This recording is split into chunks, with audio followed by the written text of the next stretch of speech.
Em nome do Pai, do Filho e do Espírito Santo. Amém. Louvado seja nosso Senhor Jesus Cristo e para sempre seja louvado. Obrigado, Senhor, por estarmos na Tua presença todos os dias. Todos os dias, Senhor, nós queremos entregar nosso dia, nossa vida, nossa família a Ti, Senhor, porque só assim nos encontraremos contigo. Boa tarde já, meu irmão, minha irmã. Deus abençoe. Que o Espírito Santo hoje traga-nos entendimento sobre essa palavra tão rica e que nós possamos trazer proveitos, transformações na nossa vida a partir dela. As leituras que a igreja nos traz hoje, a primeira leitura está em Ezequiel, continuamos com Ezequiel, está sendo tão bom esse tempo com Ezequiel. No capítulo 28, versículo de 1 a 10, o Salmo está em Deuteronômio 32. A resposta do Salmo é: sou eu que tiro a vida, sou eu quem faz viver. Que lindo, né? E o Evangelho está em Mateus 19, do 23 ao 30. E o Espírito Santo nos fala: submeta-se ao seu Criador. Quem é o seu Criador? Você crê que é Deus? Então submeta-se a Ele. Temos que conduzir nossa vida com esse fundamento. Eu estou submetido àquele que me criou. Então, a primeira leitura é lá em Ezequiel, as tarefas difíceis de Ezequiel, né? A palavra de Deus é enviada pelo profeta ao príncipe, né? A um grande rico da cidade de Tiro. Na sequência, Deus vai mandar outro recado para a cidade de Sidônia, cidades que estavam em pleno pecado. Tanto que com Jesus, né, ele vai falar sobre as 3 cidades perdidas, né, perdidas no sentido de que estão caindo em pecado, inclusive Cafarnaum, né. Ele vai dizer: Tiro e Sidônia, se tivessem visto o que você viu, teria sido salva. Quando Jesus está alertando. Então, aqui vamos falar da palavra de Deus para Tiro. Era uma cidade muito grande, uma cidade de profunda atividade comercial intensa, uma economia rica. Então, uma cidade que tinha essa movimentação financeira, né? E aí Deus manda um recado para a gente no sentido de: atenção, se Deus está falando isso sobre uma cidade com essas características, é porque nós precisamos nos vigiar quanto ao materialismo, ao consumismo, ao endividamento também, né? Porque também tem a ver com isso. E quando nossa vida começa a caminhar em certa prosperidade, a gente pode se enganar com o consumismo, com o materialismo, querendo encher nossos vazios e tristezas com coisas. Essa falta que nós temos não são coisas que vão preencher, mas é a falta que só Deus tem um encaixe perfeito. Então, isso é muito claro, né? Nessa leitura, que está falando sobre a idolatria, ao dinheiro, né? Ao poder que veio através do dinheiro. É a idolatria em si mesmo que está falando, né? É o império do ego que reina. É quando o império do ego que reina. Então, Deus está alertando essa cidade e está dizendo para aquela cidade e para nós: cuidado com o império do ego. Não é sobre você, é sobre Deus na sua vida. Né? E tem uma parte que ele fala: tu és homem e não Deus, mandando recado para o príncipe. Então, na palavra vai dizer que este homem, ele se diz como um Deus. Olha só, ele se diz como um Deus. E Deus diz que ele não passa de um homem. Quando ele se diz Deus, ele é um pecado gravíssimo, é um pecado que traz o orgulho, que traz a soberba. É um pecado, meu Deus, é um pecado tão grave, que o próprio Deus o corrige. Você não passa de um homem. Você não passa de um homem, você não é Deus. E ali, então, esse príncipe, ele está representando aquele povo que está ali vivendo neste mesmo pecado, né? E se afastando de Deus, porque é assim, quando um vai para um lado, Deus está na outra direção. Se eu mudo a direção, eu estou vindo com Deus, e eu mudo a direção, Deus está, então, longe de mim, mas não foi Deus que se afastou. Fui eu que peguei outro caminho. E aí, Deus ainda continua dizendo, né, o recado que ele manda a este príncipe, mas na verdade ao povo todo, né? Você julga seu coração igual a Deus, mas não é. E por causa de todos esses dons que levou aquele povo a prosperar, eles não tributaram a Deus o crédito por esses dons. E acharam que eram por si mesmo criadores desse dom, né? É por mim, é o meu dom. E aí isso complica muito nossa vida, porque nos torna esnobes, vaidosos, né? Já falamos da arrogância, né? Já falamos desse orgulho. Cuidado com a vaidade, gente. Deus todo dia fala, cuidado com a vaidade. Ele fala para mim todo dia, cuidado. Não é você que diz essas palavras. Sou eu que ajo na sua vida, glória a Deus. E é Deus que age na minha vida, porque a nossa fraqueza nos deixa claro que somos impossíveis de fazer o que fazemos. Então Deus diz, mandarei contra ti estrangeiros brutais, algo de fora, com tanta violência, com tanta brutalidade, e de todos os povos sairão muitos contra ti, por causa da sua soberba, por causa do seu orgulho. E aí você vai chegar no fundo do poço. E é interessante que ele completa, e morrerá decapitado. Quando eu li essa palavra decapitado, eu sempre fico pensando assim, o que quer dizer, né? Quando a gente fala assim, nossa, a pessoa tá louca, a pessoa perdeu a cabeça. A pessoa tá fazendo coisas que, assim, ela mostra que ela perdeu a cabeça. A cabeça não é a direção? A própria palavra nos fala. A cabeça é a direção. Se eu perco a cabeça, isso quer dizer que eu perdi a direção que eu deveria caminhar. E para o mundo, perdemos a cabeça que nos leva para Deus, para atendermos ao mundo, ou seja, perdemos nossa essência, que nos leva para a direção certa.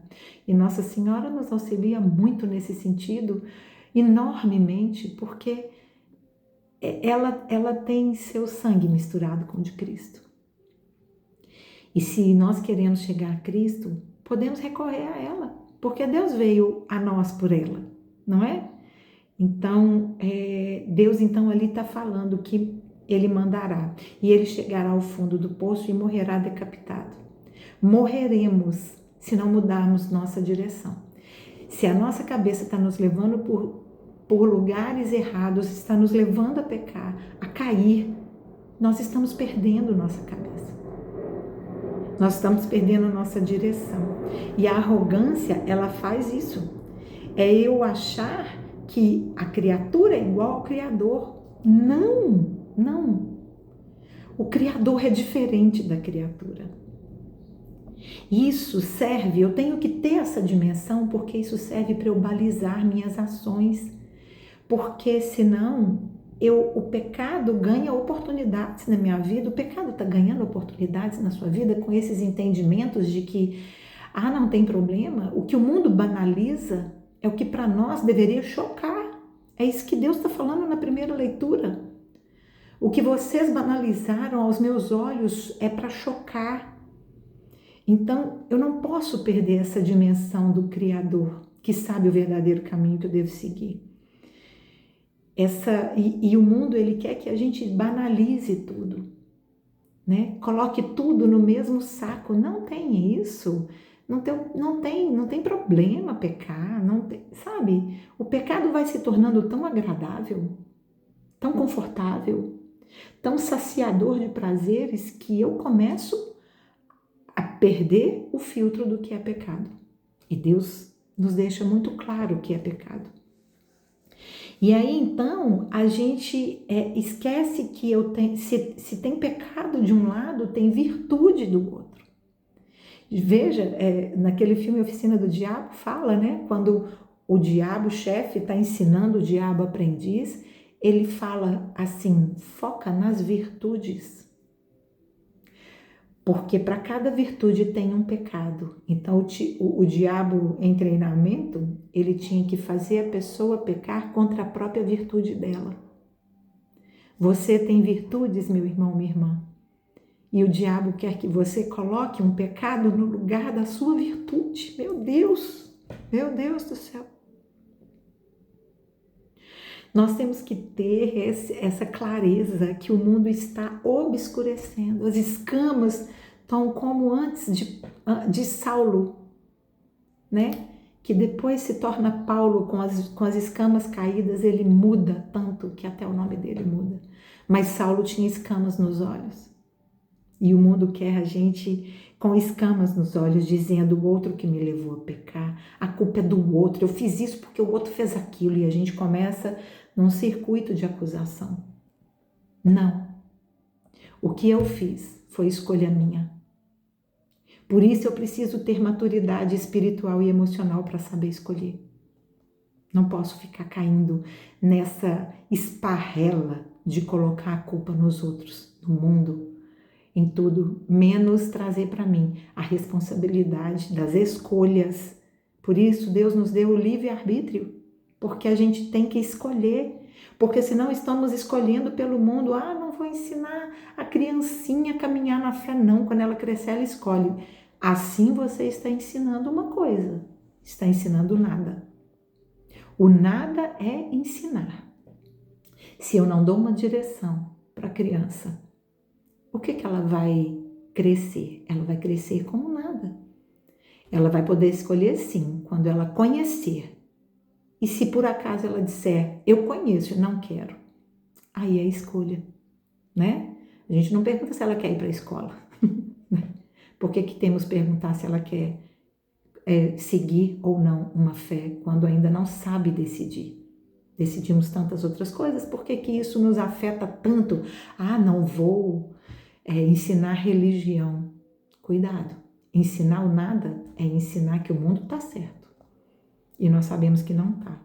Meu Deus, Deus nos chama então às virtudes, a abandonar o pecado e no lugar do pecado colocar uma virtude. Paulo perseguia. Depois da conversão dele, ele passa a cuidar. É uma virtude no lugar do pecado. Meu Deus.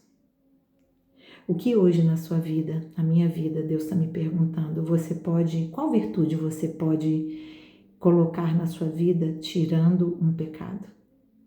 Uau, que nossa vida alcance muitas pessoas. E nesse mesmo sentido, nos submetendo ao nosso Criador, vem o Evangelho dizer, é difícil um rico entrar no reino dos céus. É difícil, mas aqui falando assim como Deus falou para Ezequiel sobre o príncipe de Tiro, assim mesmo ele está falando aqui no Evangelho. Ele não está falando que você não pode ter um conforto material. Ele está dizendo que este conforto material, ele não pode ser o centro da sua vida. Ele está dizendo que o que Deus está permitindo como riqueza na sua vida não é problema, se você não se esquecer que é Deus o dono da sua vida. O que você tem de bens materiais tem que ser consagrado a Deus, porque não é pelo dinheiro, mas pelo Deus que te colocou nessa condição, porque Ele precisa da sua obra na vida do irmão mais necessitado. E aí então, quando ele fala isso, né, os discípulos ficam assim, mas quem poderá salvar-se? Na tradução da Bíblia Ave Maria está escrito, mas quem poderá salvar-se? quando eu li, eu pensei, né, uai, ninguém pode se salvar, né? E aí Jesus responde que ao homem não é possível fazer isso, se salvar. Aos homens isso é impossível, mas para Deus tudo é possível. Jesus está nos dizendo que se não confiarmos em Deus, morreremos decapitados, como o príncipe de Tiro, sem cabeça, sem direção. Temos que entender a parte da alegoria, né, das leituras, que são profundas. Então, não somos nós que nos salvamos, porque senão vamos achar que é o dinheiro que vai me trazer tudo. É Deus que nos salva através das escolhas que nós podemos fazer na nossa vida. Ele não vai olhar nossa riqueza financeira, ele vai olhar para a riqueza da nossa obra. Quanto eu estou depositando na minha conta com Deus? É essa conta que ele vai olhar, não é a do banco, não. Nossa. E aí ele pergunta, bom, e nós que te seguimos, continua naquela ideia e fazemos tudo certinho, tipo ontem, né? E aí Jesus vai falar, todo aquele que deixar tudo por mim, possuirá a vida eterna. Aquele que deixar todos os ídolos na sua vida, ele alcançará a vida eterna. Meu Deus. E aí ele completa, muito dos últimos serão os primeiros e muito dos primeiros serão os últimos. O que isso tem a ver com você hoje? Muito dos últimos, ele não estava nos pedindo as virtudes da humildade, da obediência, da mansidão. Esses são os últimos que ocuparão o primeiro lugar no reino do céu. E não aquele que quer ocupar o primeiro lugar nessa fila louca que é o mundo. Então, Deus hoje nos diz, né? Entregue sua vida, toda a sua vida a Deus. Desapegue-se do material, porque é Ele que te serve, não você que serve aos bens materiais. Você não é escravo do seu dinheiro. Glória a Deus. Submeta-se ao seu Criador. Quem é o seu Criador? Foi Deus que me criou, eu quero me submeter a Ele. Permita-me, Senhor, fazer isso. Louvado seja nosso Senhor Jesus Cristo e para sempre seja louvado. Em nome do Pai, do Filho e do Espírito Santo. Amém. Nossa Senhora de Lourdes, rogai por nós.